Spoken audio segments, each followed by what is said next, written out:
On se prend pas pour des déesses, mais on veut juste donner des soins. Chanter pour dénoncer la situation. Un total de 49 postes de catégorie 4, soit des techniciens et des professionnels de la santé, seront abolis. Des compressions dont les répercussions seront lourdes pour la région, selon le président national de la PTS, Robert Comeau. Les répercussions immédiates, diminution des soins à domicile, liste d'attente allongée en imagerie médicale dans les laboratoires, des chirurgies les délais vont s'allonger puisque les examens préalables ne seront pas effectués, donc c'est des impacts directs à la population. Ce qu'on dénonce, c'est, oui, la coupure de postes qu'on a, mais c'est surtout l'accès aux services pour la population, parce que la coupure de poste égale aussi coupure de services.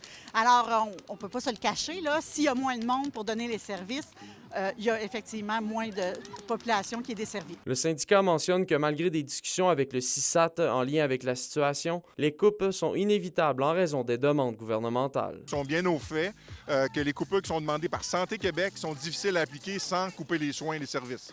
Alors, je pense que le CIS fait ce qu'il peut en essayant de couper le minimum dans les services, mais c'est inévitable de le faire. C'est une commande politique, c'est une commande du gouvernement Legault que Santé Québec applique uniformément partout au Québec, puis c'est déplié partout.